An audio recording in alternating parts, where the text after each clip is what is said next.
الذي جعل لكم النجوم لتهتدوا بها في ظلمات البر والبحر قد فصلنا الآيات لقوم يعلمون. To alhamdulillah, kamar yadda muka faɗa, kowane ɗan adam a cikin burje da muke da su guda 12, kowane ɗan adam yana da nasa burji.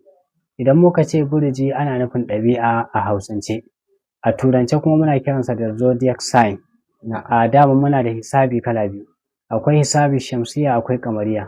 Ɓangaren kamariya ita ce tamu ta larabci da ake yi, sannan kuma na shamsiya ita ce turawa suke yi. To amma yanzu dukka ma muna yi, yawa muna ɗaukar na larabawa, muna ɗaukar na turawa, saboda dukka daman ilimin guda ɗaya ne, rabuwa yayi saboda faɗinsa.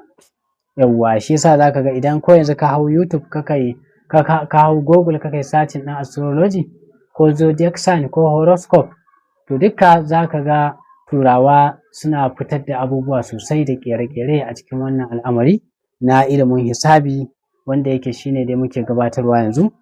To alhamdulillah, shi yasa Allah subhanahu wata'ala ya kai jawabi akan mahimmancinsa a cikin alkur'ani. To alhamdulillah, shi mai suna Idris, wanda mahaifiyarsa take Hassana, to yana da burjin sauro ne, ma'abocin kafiya ne. Lalle yana da kafiya sauro mai wannan burji, sannan kuma yakan taso da lafiya tun yana ƙarami, sai dai daga baya ne za ka yana ɗan rashin lafiya bayan girmansa. Amma tasowansa yakan taso da lafiya sosai. Sannan kuma mafi tari mutum ne mai kafiya ko rashin jin shawara.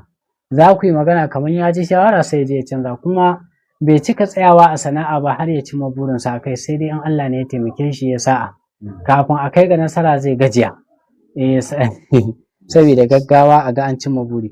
Sannan kuma mutum ne wanda yake lallai yakan samu alkhairi da buɗi da ɗaukaka da zai yi sana'ar abin da ya danganci dillanci, manja, man kuli, abin da ya danganci kayan ruwa, kayan abinci, magunguna, turaruka.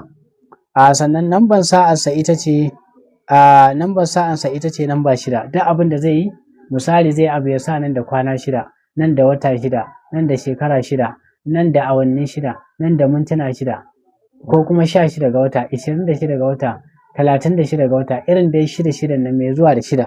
To shine nambobin sa'ansa na harkokin rayuwarsa insha Allah. Ranar sa'arsa ita ce Juma'a, ita ce babban ranar sa'arsa.